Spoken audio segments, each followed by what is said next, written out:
El resto de la gente, bienvenidos a la serie UTR All Access Powered by Oracle. Este es nuestra tercera webinar en español y vamos a tener, bueno, un invitado más que especial, un gran ídolo del tenis sudamericano, campeón de Grand Slam, obviamente muchos años de Pa Davis también, y un gran amigo que ha pasado más de 10, 15 años en el circuito con él. Entonces tengo el placer de traer nuestro invitado de hoy, gran tenista ecuatoriano Andrés Gómez.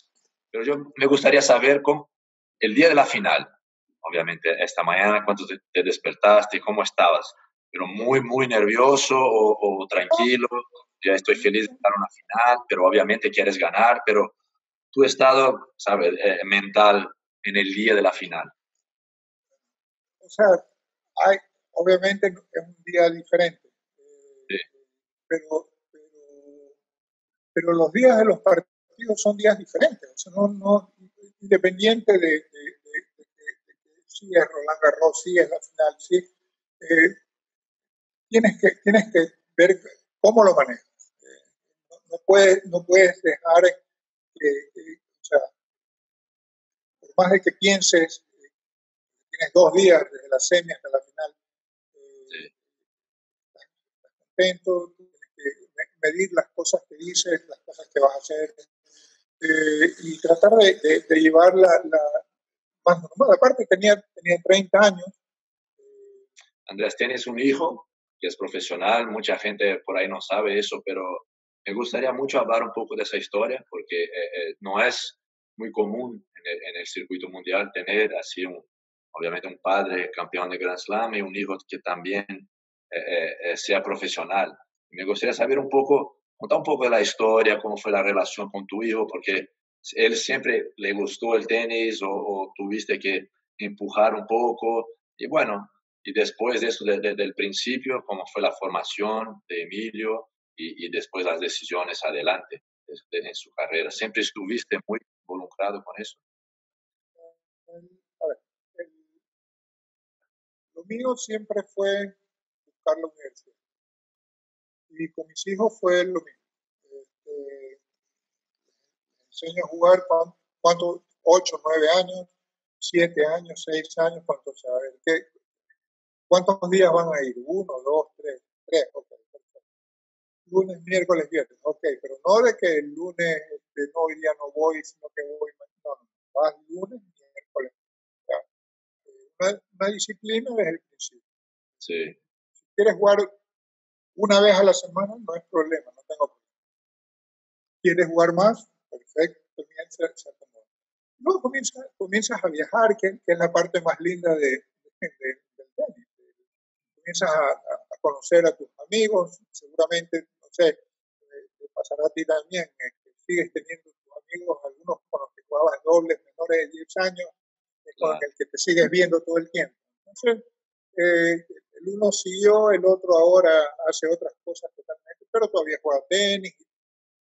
Con ellos, primero con Juan Andrés, que es el mayor, que también jugó Copa Davis por Ecuador, a la universidad, jugó en San Diego State. Después Emilio también fue siguiendo, hacían sus cosas, sus ITF, sus Future, sus Challenger y todo lo que quiera. Emilio que fue a UFC. Alejandro, el tercero, también fue a Monmouth.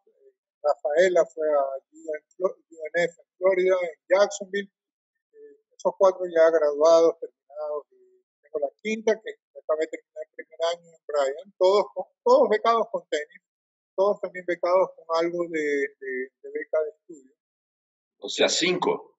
Sí. Bueno, Andrés, hablando de eso un poco, vamos a hablar un poco entonces del tenis ecuatoriano. Hablaste varias veces del gran Flaco Viver, este partnership que tiene con él. ¿Cómo están las cosas? ¿Cómo está en el desarrollo del tenis ecuatoriano? Y la popularidad también. Ahora sabe, bueno, tuvieron obviamente su época, después vino Nicola Pente, Giovanni y los otros todos. ¿Y cómo está el tenis ecuatoriano ahora? Mira, yo creo que el tenis normalmente está bien. Tiene sus resultados, tiene sus jugadores juveniles. Siempre tenemos por ahí uno, dos, tres que andan por gira europea de COSAT, que clasifican. Yo te diría que pasando un año tenemos un equipo que va a los mundiales, ya sea de varones o de damas. Lo más importante para lograr que las mujeres sudamericanas puedan intentar ser jugadoras profesionales. Tremenda Bueno, pregunta, Mario. sí, es una pregunta Ahora en específico, obviamente, hablando de mujeres, porque sí, también, bueno, tú tienes una hija y obviamente te encuentras con varias chicas también en tu programa. a veces tenemos unas chicas que juegan muy bien a los 14, 15 años y de repente queremos dejar todo porque pensamos que las chicas comienzan más jóvenes. Pero está pasando lo contrario también. Cada vez tenemos chicas de más edad jugando. Y de nuevo, queremos a veces transformar a nuestras hijas rusas o checas o polacas o europeas, que no lo son. Y en el grupo van chicos y chicas. Son más de casa, son más de estar más pegados a sus padres, no se despegan tan rápido. Y eso trae una cierta falta de madurez al momento en que dices, bueno, yo no puedo ir, tendrá que ir con quien va. Y de repente se sienten un poco perdidas